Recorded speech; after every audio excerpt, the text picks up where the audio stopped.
So one thing that I will say about certain Hellraiser films is they do try sometimes it is to think outside the box. And Hellraiser Inferno, which is the one that I'm going to be reviewing today, was the first Hellraiser film to be released straight to video. And yeah, it came out in 2000, back when being released straight to video really wasn't that big a deal. Nowadays, if something is released straight to video, you know that it's something really bad, because things get released straight to, well, then I don't mean straight to, but like they get released in theaters or they get released on one of those streaming platforms like Hulu, which is this newest Hellraiser, or Netflix. Yeah, if it gets released straight to a streaming service, then that's fine. But if it gets released straight to DVD, then yeah, it's got to be really bad.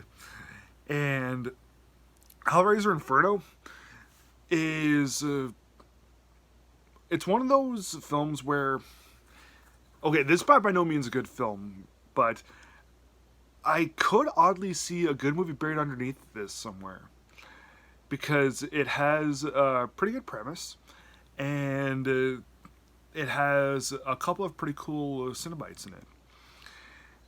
We get like when we're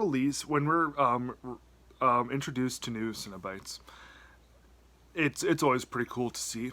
And despite the early 2000s and straight to video production value, of course this wasn't bound to be anything big. But despite all that, some of these Cenobites, like at the beginning, that is, they look pretty cool. I'll admit with that. So the movie deals with Craig Schaefer. Anyone who's not familiar with Craig Schaefer, just look at him. He looks like Angel, David Boreanaz. Well, I think he does, at least. He plays this policeman, and he's a bit of a hard ass, kind of a, not much for kind of crooked cop, I guess you could say. And he comes across recycled storyline, comes across that mythical box and unleashes the Cenobites. Yeah. So the movie tends to focus more on his decline in madness than more than anything else. And the Cenobites and all the Hellraiser normalcy. Well, normalcy. I think all that just became like an afterthought, because they were focused so hard on making a complex psychological thriller that they couldn't really do a whole lot with it. If this was a theatrical film, I think that it would have been better than how it actually is. But yeah, I do think that when the Cenobites are introduced at the beginning, I thought that was pretty cool. And when Pinhead and everyone comes in later on in the film, I thought those, like, you can't go wrong with the Cenobites. Like, sure, there have been a couple really bad Hellraiser films, but I don't think I'll ever give a Hellraiser movie like a 0-star score, or even a 1-star score, just because they're so cool. And yeah, as I said, the movie does try to be an intelligent psychological thriller, but it ultimately does not succeed.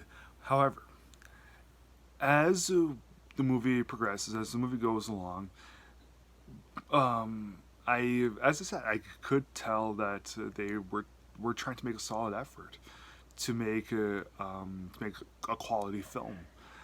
But let's face it, there hasn't been a Hellraiser movie that, well, up until this point, there's not been a Hellraiser movie that most people have liked since Hellraiser 2: Hellbound back in 1988. Even now, they're like with this new Hellraiser film from 2022. There's this still isn't as beloved as the first two from 87 and 88. And in the case of Hellraiser Inferno, it's understandable. The reason this movie isn't very good is it's just tedious. I hate to say it, but it just is.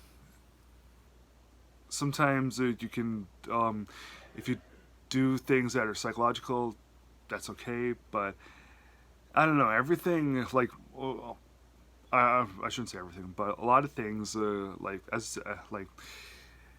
with Hellraiser goes from being annoying to boring, like as the film series progresses. So yeah, I'm gonna have to give Hellraiser Inferno 2 stars out of 4.